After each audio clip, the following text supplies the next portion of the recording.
Welcome back to ASVAB Roadmap.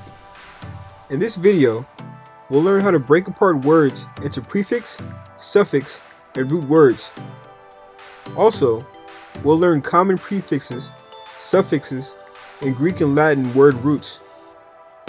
And lastly, we'll guess at words' meanings using the words positive and negative charge. You have many tools at your disposal for guessing a word's meaning, and this section will cover them each in turn.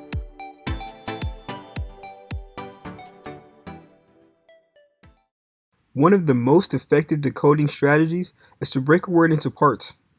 We can do this because many long words in English are composed of a prefix, a first syllable that affects the word's meaning, a suffix, a final syllable that can also affect the word's meaning, and word root, a middle part that often derives from a Greek or Latin word.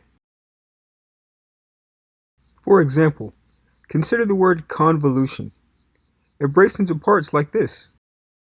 Suppose that you didn't know what the word convolution means, but you did know that the prefix con means together, and that the word root volu means turning or rolling. The suffix shun indicates that the word is a noun. So you could guess that a convolution is something rolled up together, and that's a pretty good guess. In fact, convolution means a coil or twist, or the act of coiling. It can also refer to a complicated thought process that might be described as twisty. As a first step, get some practice breaking words apart into prefix, suffix, and root.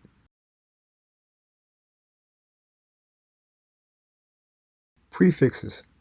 There are many prefixes you might see on test day. For our purposes here, we're going to present a few prefixes to enable you to get some practice working with them. Here are some extremely common prefixes with examples. Prefix a, meaning not or without. Example, amoral, not related to morality.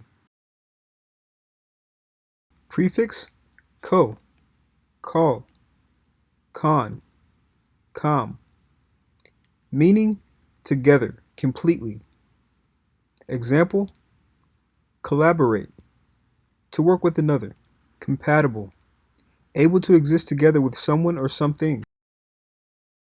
Prefix d, meaning away, off, down, or reversal.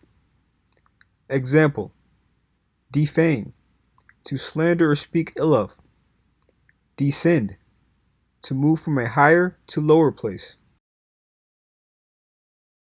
Prefix I, in, im, meaning not, without.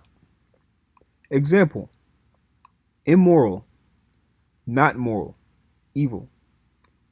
Impartial, unbiased, to leave out. Prefix e, ex, meaning out of, from, or former. Example, ephes, to rub out or wipe out. Exclude, to shut out, to leave out. Prefix pre, meaning before, in front. Example, premonition, a feeling that an unwanted event may happen in the future. Presentiment, foreboding. Prefix pro, meaning in front, before, much for. Example, proceed, to go forward. Propound, to set forth for consideration. Suffixes. Unlike prefixes, suffixes usually do two jobs at once. They affect the meaning of a word, and they also typically tell you what part of the speech the word is. Here's a reminder about parts of speech. Parts of speech indicated by suffixes. Noun, a word that names a person, place, thing, or idea. For example, the red words below are all nouns. Verb, a word that expresses an action or state of being. The words in red below are verbs. Adjective, a word that modifies a noun. For example, the words in red below are all adjectives. Adverb, A word that modifies a verb, adjective, or another adverb. For example, the words in red below are all adverbs. We're going to present a few suffixes to enable you to get some practice working with them. Below is a list of some extremely common suffixes with examples. Suffix: able, able. Meaning: capable of, worthy of. Example: changeable, able to be changed. Combustible, capable of catching fire easily. Suffix: ic, meaning having quality of or related to. Example: robotic, like a robot or having to do with robots. Melodic, having to do with melody or sweetly musical. Suffix: ist, meaning one who does an action or has a trait. Example: pianist, one who plays the piano. Anesthetist, a medical professional who administers anesthesia. Suffix: logi, meaning study of. Example: geology, study of earth structure. Zoology, study of animals. Greek and Latin word roots. Many, though not all, of the long words in English derive from Greek or Latin, which means that learning some Greek and Latin word roots can help decode English words. This section will examine a selection of word roots and how they form the basis for English words. Root: center, meaning center. Example: central, in the center or important. Concentrate: to bring to the center, to direct to one point.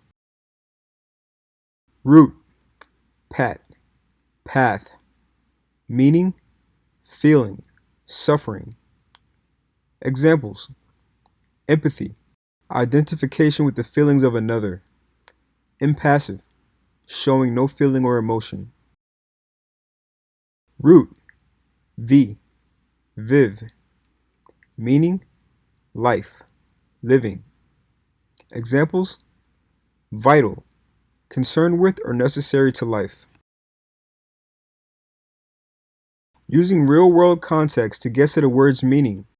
One of the most common and effective ways of guessing a word's meaning is to place the word in context. Even if you don't know the textbook definition of the word, perhaps you remember it being used in a specific phrase. Ask yourself, where have I heard this word before? Sometimes you will realize that you did know the meaning of the word. Take this question for example. Broach most nearly means A. Poke, B. Introduce, C. Sermonize, D. Cook. Unfortunately, broach is one of those words that comes from Middle English, so knowing Latin and Greek roots won't be very helpful. If you can't rattle off a specific definition of the word right away, you may think that this is a lost point. But ask yourself if you have heard this word used in common phrases before. Does broaching the subject ring a bell? Perhaps you've heard a parent, teacher, or television character use this phrase. Something along the lines of, well, I didn't want to talk about it, but Donnie broached the subject anyway. Using the context of how the word is used in a phrase you've heard before is a remarkable way to understand the fuzzy definition of a word. In this example, broach would mean something like bring up or start to discuss. The only word that is a close fit is answer B, introduce. Alright guys, that was decoding strategies for guessing a word's meaning. The next video will be about making the most of context prep. I'll see you there.